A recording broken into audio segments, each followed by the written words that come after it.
Day, everyone. We have a kind of two for one today because I, I looked on my calendar and I had not changed the indication of who was going to do inquiry, and it was set for Lori, but I thought I was doing it, so we're both here. And what and I asked her what she had in mind, and she indicated that she had this beautiful poem with an important question, and it's a question that um, very nicely tees up what I was going to also offer. So we'll both offer you something today, and we'll start with Lori and her um, poem in the prompt. We'll begin our sitting, and then we'll have our sitting. Okay, so good morning, everyone. The name of the poem is At the Tea House, 6 a.m. It's by Holly J. Hughes. Sunrise at the octagonal hut, beyond where two decks meet, a lizard does push-ups in the sun. I see the green, chattering world through the window. I see my image in the window. Both are present. Are both true? A bee enters the hut, buzzes insistently against the window, but the window won't yield to his wishes. I want to show him the open door. Say, this world through the glass is only an illusion, but I don't. How long will he hurl himself against the dusty glass? How long will we believe we are not free?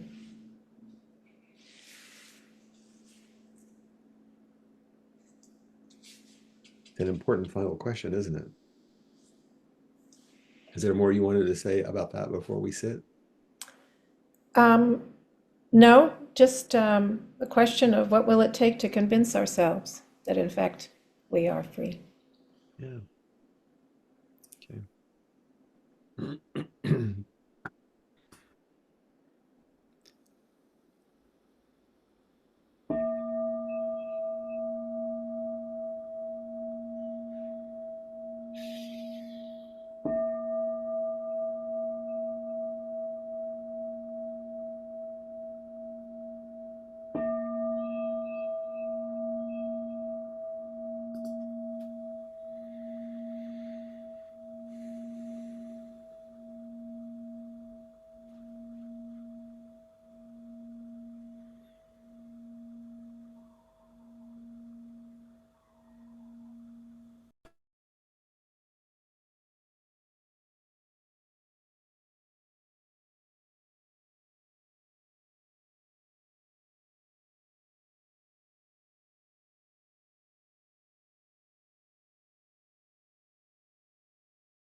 there are moments for me and maybe for you,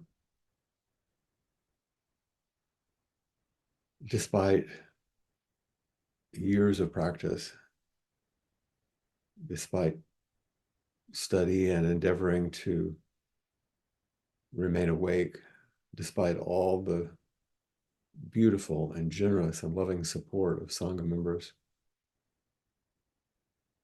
it's shocking that despite all of this, there are moments when I feel completely trapped, like the bee, not remembering that I'm free, unable to find the door, but battering myself against some other longed for means of escape or freedom, the illusion appearing real.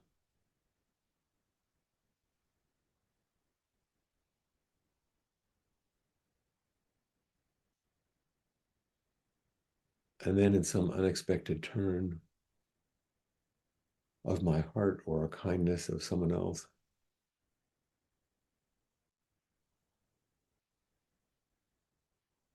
some grace that suddenly sets me before the door and I can just step through.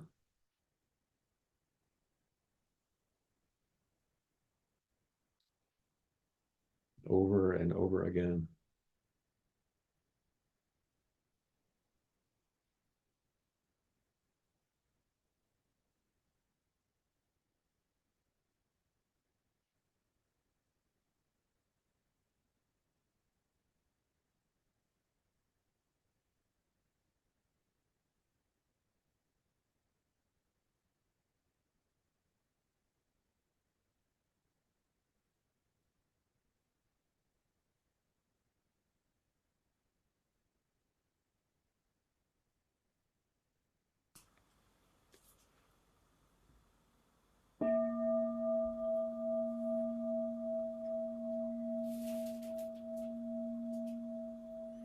And when we step through, there's a reminder. Vast is the robe of liberation, a formless field of benefaction. Wearing the universal teaching, I realize the one true nature, thus harmonizing all being. Vast is the robe of liberation, a formless field of benefaction. Wearing the universal teaching, I realize the one true nature, thus harmonizing all being. Vast is the robe of liberation, a formless field of benefaction. Wearing the universal teaching, I realize the one true nature, thus harmonizing all being.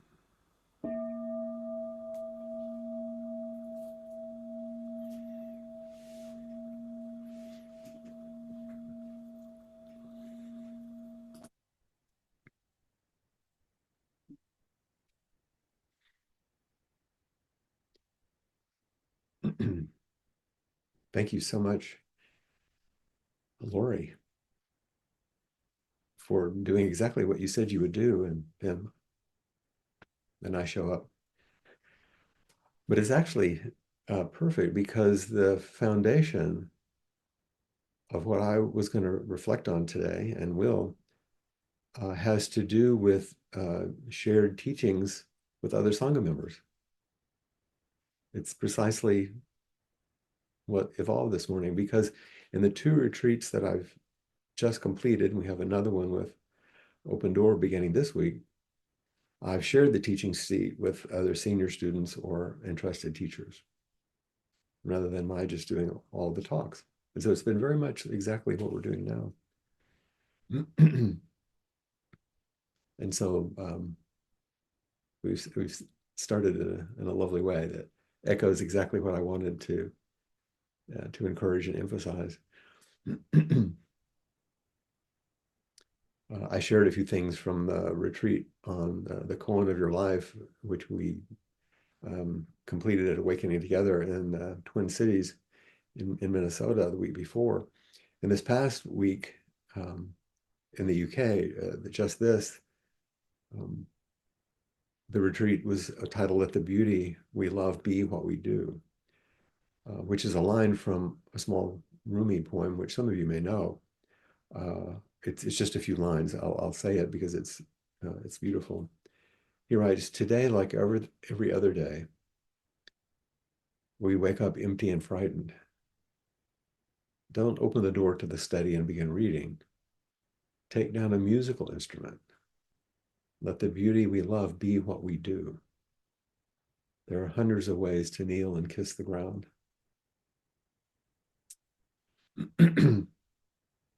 The first noble truth, like every other day, we wake up with some dissatisfaction or difficulty or challenge. And don't open the door to the study and begin reading. It's, you're not going to figure this out, but take down and involve your body. Let the beauty we love be what we do. So many practices, some hundreds of ways to kneel and kiss the ground. And so we had an entire retreat on this. And in one of my talks, I mentioned that there's a phrase in classical Buddhism that the Dharma is good in the beginning, good in the middle, and good in the end. But one of the translations is actually the Dharma is beautiful in the beginning, beautiful in the middle, and beautiful in the end. That there's a beauty to the samadhi that opens as we practice. So it's no matter where we are, the Dharma is unfolding itself in goodness and beauty. We might notice it, we might not. The poem that was offered this morning about the tea house that Lori read it talks about that beauty of nature and of a moment of invitation and the qualities of beauty that the Dharma opens to us, these states of mind and that we realize aren't really me or mine, but they're ways in which we learn to recognize and value and nurture the way Buddha Dharma flowers as we practice. And also another side note, which is a little bit like the bee, we notice that as if we attempt to cling to these positive or beautiful states, it's like they kind of dim. they, they dim a bit when we cling to them, including beauty itself. But to live a life of Dharma is to live a life of beauty, which is in some ways another facet of talking about appamada, about those qualities in appamada. So that's the context that I brought to us today. And so I want to read 3 pieces of poetry, the beginning, the middle, the end. Dharma is good in the beginning, Dharma is good in the middle, Dharma is good at the end. And these are voices of students in the larger appamada world. The first one is a poem by our entrusted teacher in the UK, Trudy Johnston. And I'll say a little bit about the context there. That's good in the beginning. The one in the middle is a poem that was written by Joe Clarke in Sheffield, who was the Benji, the assistant to our previous head student there, who just exited, Judy Parfett, who's the head student. And this was the poem that she wrote, the assistant wrote for that final ceremony, which is classically done. And then the final poem, Good in the End, is a reflection after retreat that was offered by Ryan Van Wyck, who you've heard some of his poetry also from Minneapolis. So I just wanted to give you the context of those 3. So these are voices of students, I think, speaking good in the beginning, good in the middle, good in the end. And I'm going to screen share it so you can see them, because I think sometimes it's nice to be able to read along. So if you'll indulge me for a moment while I attempt to manage this. Okay. You see this first poem? Does that work out, Ed? Great. Let me, before you begin to read, and I know it's a problem because as soon as it's up there, you start reading the poem. Uh, the good in the beginning, what brings us to practice? Um, the questions that bring us to practice don't go away, like I spoke about um, during our sitting. And they're ones that kind of tug at our sleeve or are just outside our view, but they're moving around out there and they keep calling us. And um, we feel them really, really deeply. Um, when it says reflections on a burnt match, Trudy spoke about a piece of jewelry that was made by a Scottish jewelry maker, a woman, and it's a silver, sterling silver replica, or it looks just like a a match stick that had been burnt at the end, and it hangs from a pendant. It's beautiful. So, hence the title. What if your life was as brief as a match struck, fierce and bright, maybe helping others to shine, then gone? What if your life was as brief as the spume rising from a crashing wave as it makes its final flourish? What if your life was as momentary as the shifting shadows on the painting behind the sofa? Would it matter? Would it matter? Did the match, the wave, the shadow matter? They did in theirness, the way the air or the light around them shifted, whole worlds tilting because of this moment, because of each moment. The world is made of myriad seen and unseen moments. The 1 second the cymbal strikes in the orchestra, everything turning around everything else.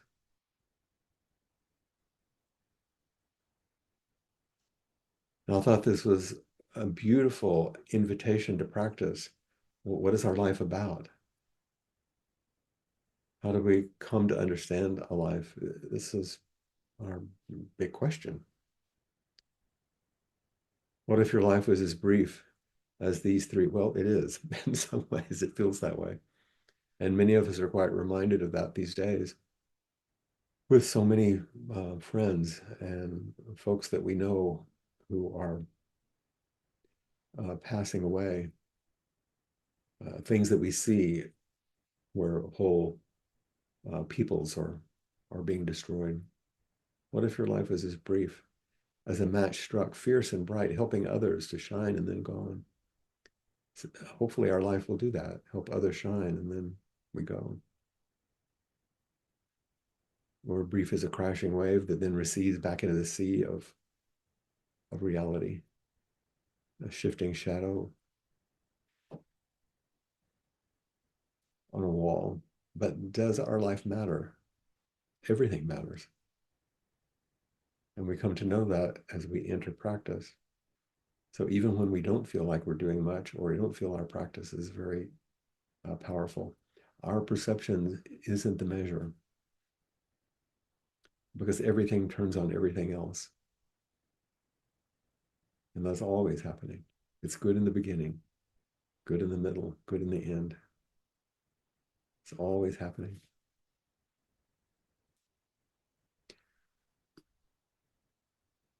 The next poem was the poem for Judy, written by Joe Clarke, called Bringing the Light. So once we've been called to practice, how do we practice? How do we keep going? And this is a beautiful, I think, voice of meeting in practice. Joe writes to Judy about her during her head student time. Slowly, the courage grew until, like the universe, without holding back, the no melted to a yes, and you shone. No shying away from this pain-filled life with its tsunami of catastrophe, difficult births and traumatic deaths, relationships sting, and wars take us to our knees. And choosing to embrace all of it, always, without flinching, and with a truthfulness that says it how it is. The bravery makes our eyes smart. Your honesty an antidote to betrayal and deep fake. And offering to restore joy, you invited us back to Zazen, to sit with all of it, all of life, with your wholehearted embrace of life and your courageous truth-telling. You light the spaces for us, sparkling and vibrant. We have been gifted your openness and clarity, and we come back, sit with you, upright with possibility. Sitting alongside your unrelenting steadfastness, your joyful practice radiates warmth as the spotlight spreads to illuminate all. Thank you for reminding us we sit for all beings everywhere and for life as it is. And you never shrink from life as it is. It's a beautiful tribute from one practitioner to another who spent a year, of long year as head student and binging, practicing together. And as we practice, once we've been called, I like that first line, slowly the courage grew. Over time, our courage waxes and wanes, but our no's melt into yes over and over again, but it doesn't stay. No shying away from the pain, but sometimes we do, but we keep coming back. The bravery makes our eyes smart. The beauty of all of you and what I see in each of these retreats does make me weep. It's so powerful and beautiful to see what you create and how you continue on.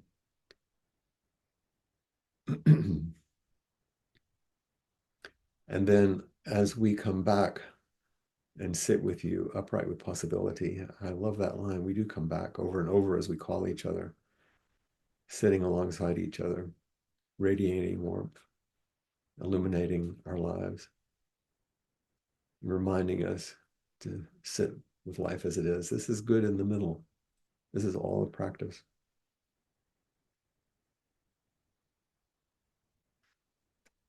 And then finally, good in the end. There we go. Good in the end. View from the Zendo, post-retreat. Looking back, Ryan sends this to us. The final bell has rung. The final words have been chanted. The final bows have been exchanged. The retreat supplies return to their places. The assembly has departed. I am all that remains.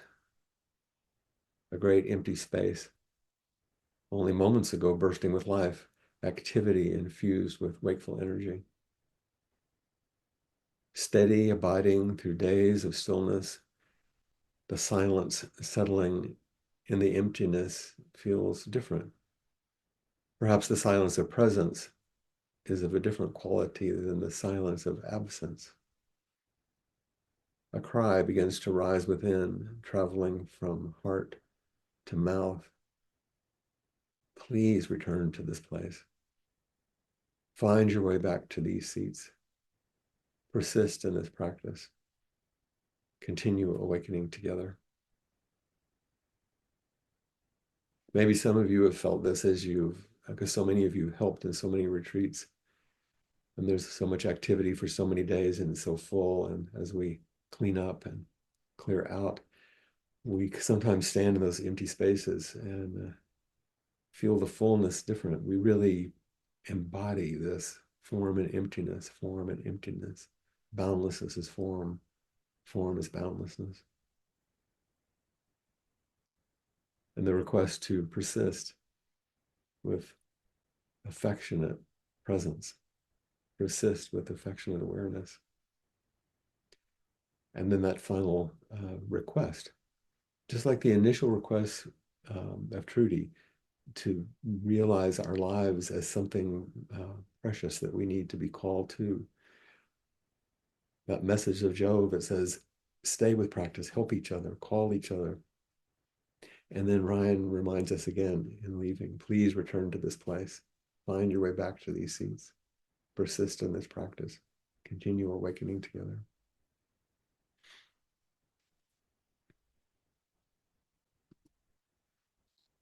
So I thought these voices of various students were quite beautiful. And it's good to hear them and to maybe have a little encouragement from them. And maybe it calls something up for you today that you want to speak about or ask about that helps us continue our practice. So please raise your hand if you'd like to engage about any of this, or not necessarily just the poems, but what it calls forward in you that maybe is an edge of your own practice.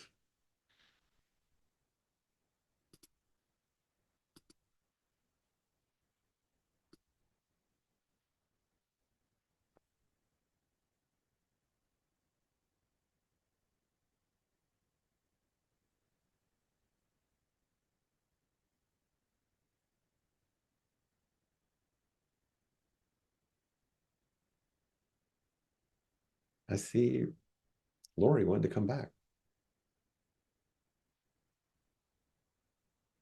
Good in the beginning, good in the middle, good in the end. Well, I just wanted to say that the poem that talks about, I guess it was in the middle, of coming back and yeah. And I just want to speak from my own personal experience here that I did a Dharma talk last weekend that was talking about balance and nourishment.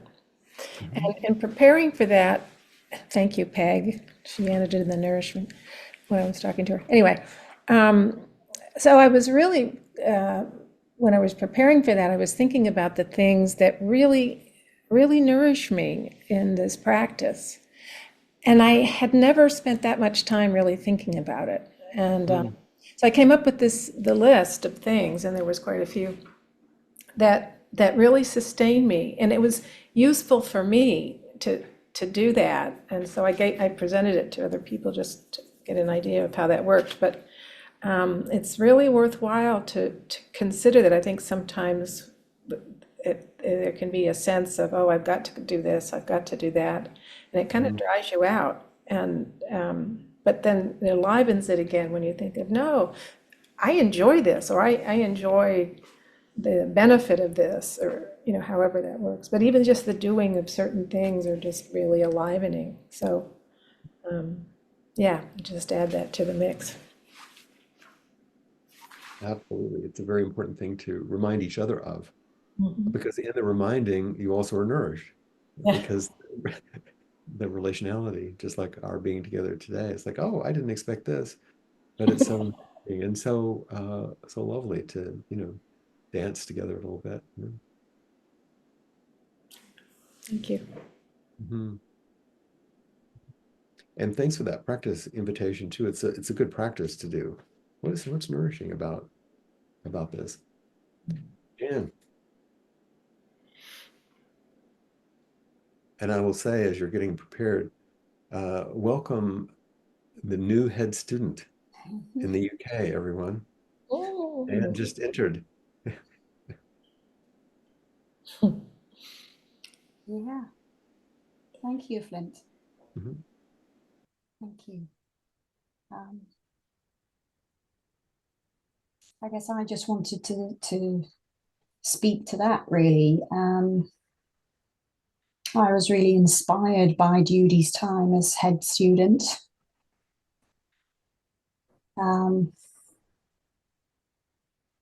I saw how the no melted to yes. It was very moving, because it just became such a wholehearted yes. And yet the no had been so strong. And it's like, wow, it melted. How did that happen? But it was quite amazing. Yeah, most of us never expected that to happen. Too right. Yeah. I know all those years, and yet she was wholehearted and Huh. a very important part of the Sangha, and yet that resistance was there for a long time, and then it wasn't. And it wasn't. Even changed over the year. And it was Yeah. probably a good idea that it was such a long and unusual time of being a head student for a long time. Yeah. And I'm also aware of my own melting of no to yes.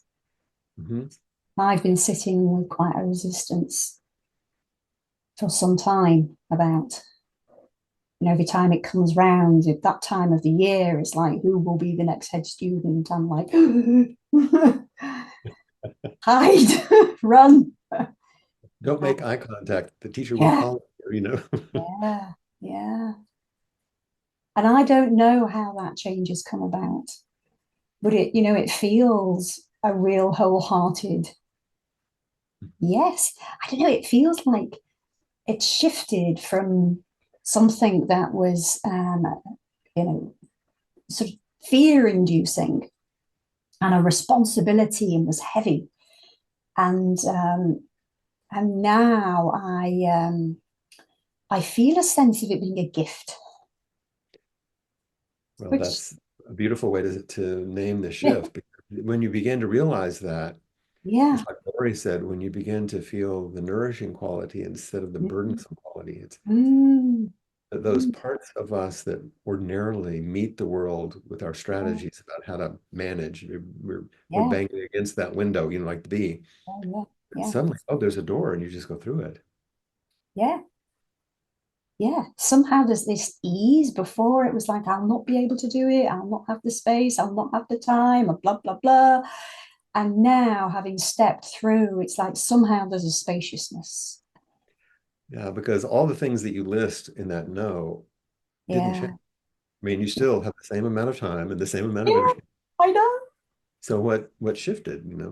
Yeah, yeah, But in Trudy's poem, like the symbol, everything turns on everything else, and sometimes it's very mm, subtle, yeah, but you notice it, and that's what our practice does for us over time. yeah. Mm.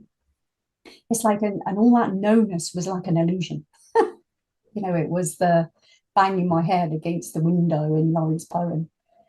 Um, But one of the things you did, Jan, and have done mm, is you respected it. yeah, Didn't turn away or try to exile those parts of yourself. You respected them until mm, they softened naturally and yeah, organically so that you could step forward. Otherwise, yeah, it's just another manipulation to push yourself to do something. yeah, yeah. You didn't do that. And I have a respect for that. Mm, mm. Yeah, and I think it was right to acknowledge those, over the previous years. Mhm. Um, and then it just came to me that actually it was a Dharma gate. And Yes, the only thing to do with the Dharma gate is to step through and see what happens. that's very important teaching. Absolutely. Mm, And as you reflect on these things, you're offering your teaching as a student already because everyone else is listening to this.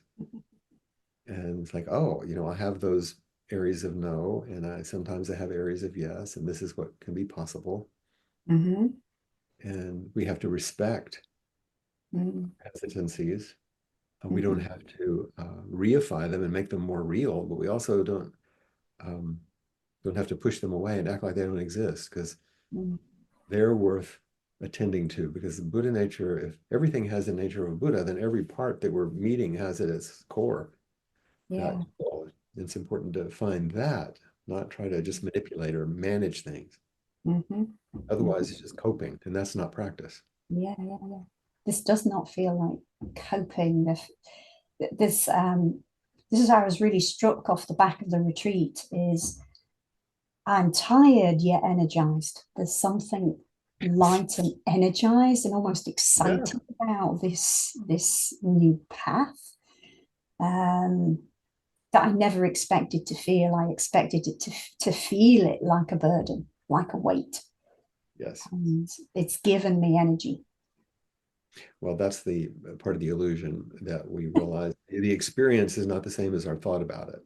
Mm-hmm. Someone asked me yesterday because they were at a retreat in Minneapolis and they said, "Don't you get tired?" And I said, "Well, there's a certain way in which I feel normal, but mainly I'm so energized by the teaching Mm-hmm. and connection with people." And so Yeah, it's the same time yeah, thing you're yeah, talking yeah, yeah. And it's always been quite fascinating for me that, I, in the therapeutic work that I do, it absolutely is nourishing for me. And it's been a bit of a sort of a tussle for me around why the idea of this could feel so the opposite of nourishing to me. about. And I don't know what shifted, but now somehow has shifted to feel that this actually could be nourishing and is actually nourishing for me. Hmm. It's interesting that you brought up the therapeutic because, of course, those things are very, very helpful.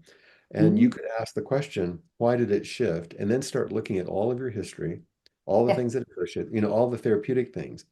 And Mm. you can do that, and it's quite useful. But actually, that wasn't required for the shift to happen. No, it wasn't. Something else happened that was more mysterious Mm. in a Mm. certain way. And I'm, if you don't mind my asking this, and you don't have Mm-hmm. to answer this way, I'm curious if this helped you understand your Dharma name differently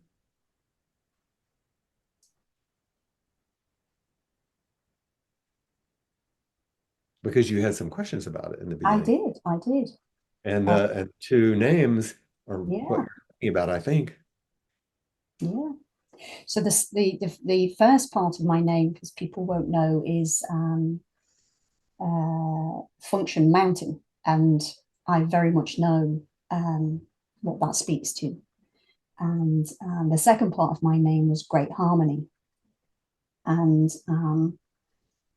I already feel that maybe I'm stepping into more harmony.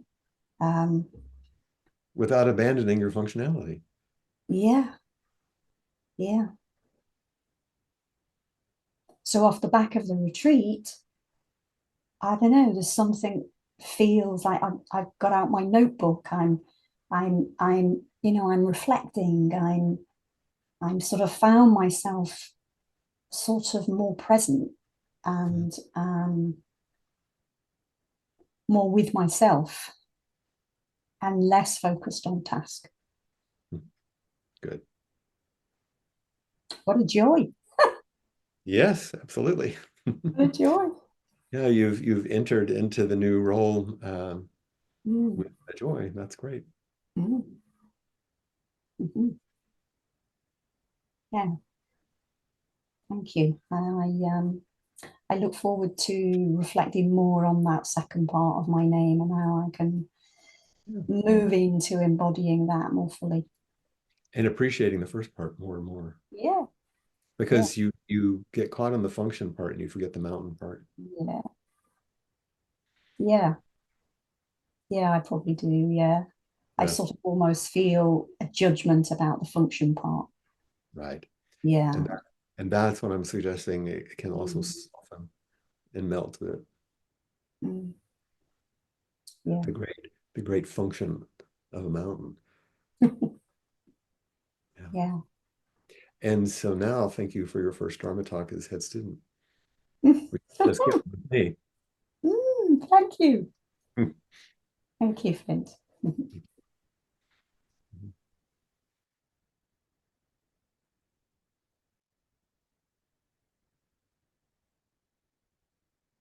We have the lineup of Shusos here.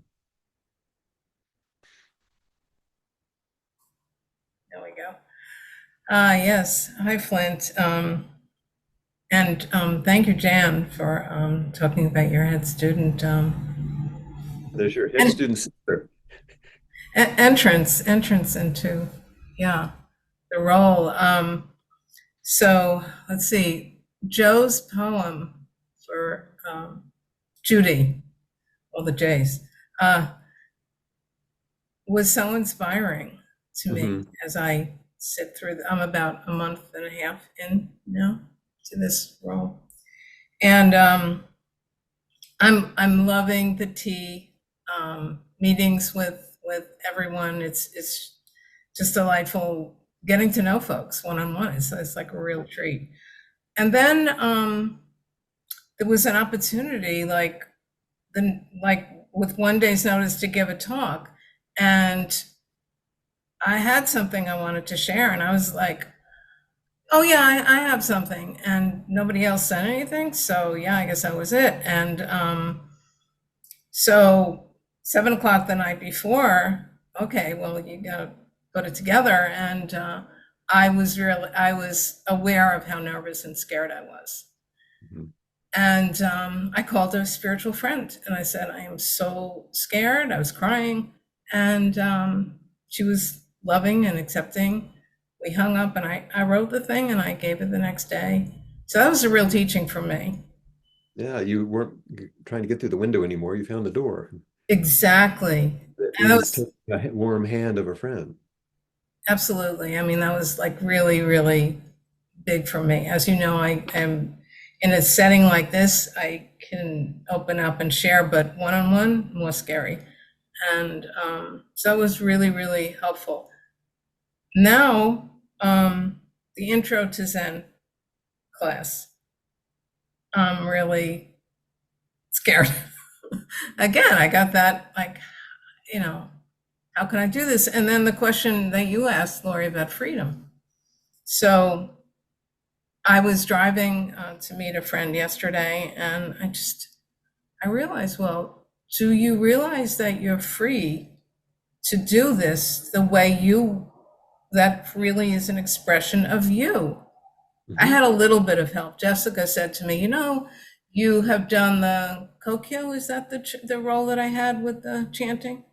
Yeah, and in Hawaii. So I was beating the drum and chanting. That was a role that I had at the retreat. She said, you were selected for that because you love to use your voice. You can do something like that. And so I had never thought of using myself in that way. So then that worked on me a little bit. And then I had this thought while I was driving, do you realize, that you're free to share and express it in your way? I was like, oh, so that's kind of where I'm at. Yeah, that's the point, isn't it? To step into the Dharma seat, which is what you do when you enter as his student. Share the seat with the teacher or teachers, and then to find your expression of the Dharma, how it's going to move through you. With as much, you want to be dignified and responsible about it, of course, and yet you also want to be yourself with it. So you both take it seriously, but not too seriously. You not as a burden, like Jan was saying, but as something joyful. How can you do it as a joy? So this would be fun. And who are you speaking to? You're speaking to newcomers, so bring the beginner's mind of you to them too. It's like, oh, well, let's do this together. What would I want to know if I was brand new? I remember when I was new. And so join instead of have to be somebody. Wow. Okay. That's really helpful. I wanted to add one other thing about how the retreats and what we hear and how things move in us. So Ryan had used this book, something like Novice to Master, The Extent of My Stupidity, this wonderful. Yes. And there was a section on where the fellow, it's a memoir, he describes cleaning, how he was really intense on cleaning and how he made a mistake. And I thought, oh, I can use this I had a Soji meeting coming up and I can use that. So I got the book, and then I came to another chapter that is called There Is No Trash. And that chapter related to something you taught me at the retreat. And that's going to be like my next Dharma talk. So it keeps, Everything turns on everything else. exactly. So I wanted to share how that moved, and yeah, so. And part of why we continue to come together like this, because as we each share things, sometimes we speak, sometimes we don't. Someone steps forward, someone else comes the next time, but it keeps weaving us together. And that's the joy and the nourishment of the practice. It's good in the beginning, good in the middle, good in the end. Yeah, and the student poems were just, yeah, I just somehow that felt very much like a weaving. Yeah, I'm so impressed. I go to all these places and I see each of the sanghas doing what they're doing. It's like, oh my God, it's just fantastic. But it goes on and on, whether I'm there or Peg is there, or any of the senior folks or any of the other entrusted teachers, and real Dharma is being offered and shared and practiced. And it's just amazing. Thank you. Mhm.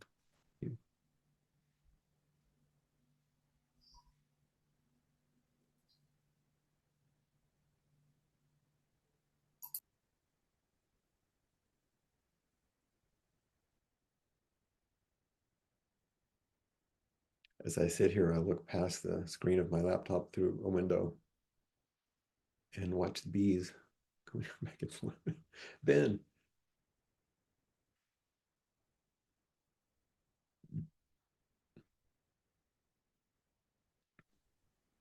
there you go. Hi, Flint. Hey, So I have a question. So following the retreat over the weekend, one of the things that I noticed was that I had to be, it's almost like I need to be told that something is beautiful for me to recognize it. So, for example, Josh brought up the fact that, isn't it beautiful, the fact that when we walk, we're all walking in unison. It's like this example of interdependency. And I go, oh, yeah. And so I'm walking and I feel that, right? Last night, there was amazing sky in London. Like it looked like it was on fire. And my head was down. I'm caught in the self-centered dream, and then it takes somebody taking a photograph of it, and I'm like, what are they taking a photo? And I just look up, and there's this. It just looks like it's on fire. Yet, an example of where there was like a situation with my flatmate on the retreat. Prior to that, I was caught in my own head thinking, oh, I don't feel great. I might not go today. And all of a sudden I look at my phone. I see that Jill's called me to say that I have broken into. And straight away, I'm like out of my own self-centered dream and into what needs to be done for that person. And so my question is, how do I get better at recognizing? No, because my head is, as you know, is always so busy, and the conditioning that's there and the habitual thinking, it's so easy for me to get caught up. So how do I get better at that? remind others of what's beautiful. Start looking for opportunities to remind other people. So that because you love helping and you're very good at it, and if something happens, you're right there and you're very generous, and so and appreciate when other people show you. Yes, and that's like you love children, and you know what it's like when you're with a child. You may say, look at this, and you're finding things out, and be that person and look at everyone as a child of beauty and point out things. Help them see the world that way. It's turn it around. Yeah, that's really helpful. Yeah, that's a useful, something simple, and it's I more can fun do behaviorally. than trying to shape yourself into something. Yeah, very, you very know how true. to do it, and you're fantastic with children. So just see everyone as a child of beauty, and look at the sky, look at that. Find a way to offer something, even if you're just hanging out, something lovely. Yeah. Yeah. Okay. That's helpful. And just to finish off, I'm also noticing how the bright spots in London, the things that I'm going to miss, that I haven't been paying attention to and taking for granted, are now They're coming showing to up the now. they're showing up. So it's Good, good. interesting. Then It's you can interesting. leave with gratitude instead of feeling Yeah, absolutely. good. Thank you. We have another minute. I see Brahman coming in.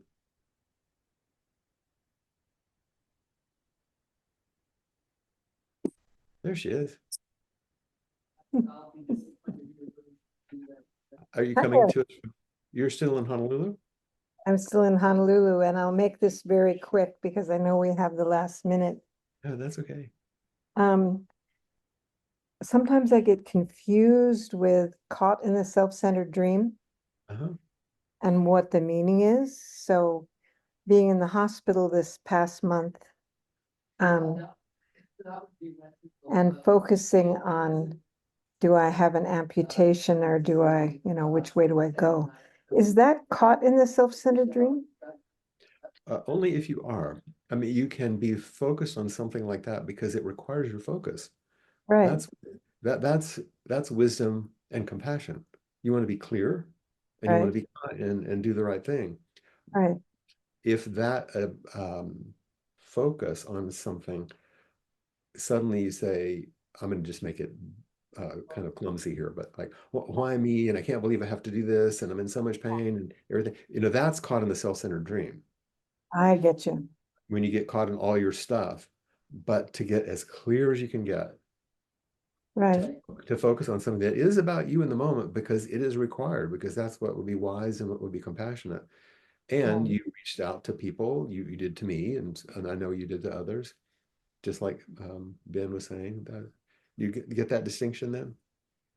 I do. So if I am concentrating on which way do I go and asking for guidance, but my focus is just this, just this, just this, just this. Right. That's the third line. Remember, each moment, life as it is. Right. It's like, what is actually happening right now that needs to be attended to? Right. Even if it's focused on myself and which way to Nothing go. wrong with focusing on yourself. Okay. As long as you understand yourself as, connected to all beings. It's like you're not making big separations. You're just focusing on something. Yeah, that has been confusing to me over the years of caught in dream. Yeah. Good. It's good to see you smile. Is your pain better managed? Yeah.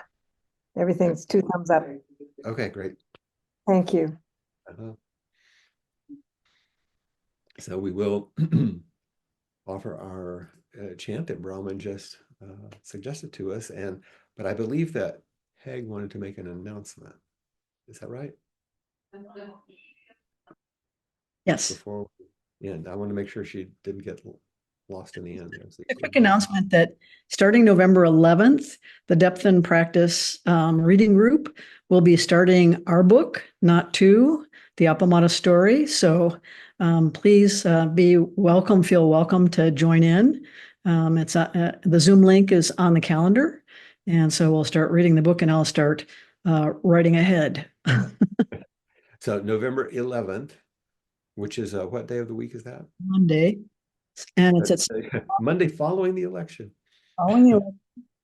7 o'clock Central Time. Okay. Wonderful. Thank you.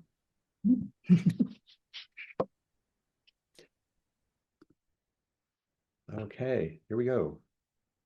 Caught in the self-centered dream, only suffering. Holding to self-centered thoughts, exactly the dream. Each moment, life as it is, the only teacher, being just this moment, compassion's way. Caught in the self-centered dream, only suffering. Holding to self-centered thoughts, exactly the dream. Each moment, life as it is, the only teacher, being just this moment, compassion's way. Caught in the self-centered dream, only suffering, holding to self-centered thoughts, exactly the dream.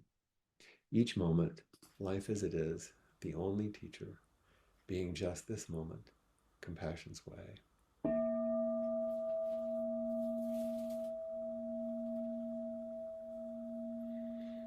Thanks, Lori, and everyone else.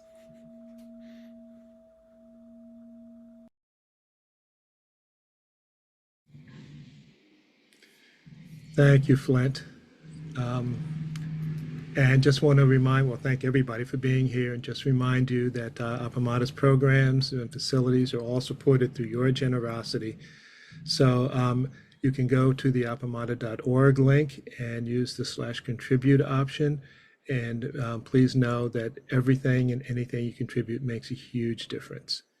And we thank you in advance continuously. And if you'd like to hang out for another less than 30 minutes, another 25 minutes to be precise, just pop yourself into gallery view, stay on, and we will enjoy some more time on the porch. Yeah, who doesn't want to hang out with Ed some more? I didn't mute you. Sorry.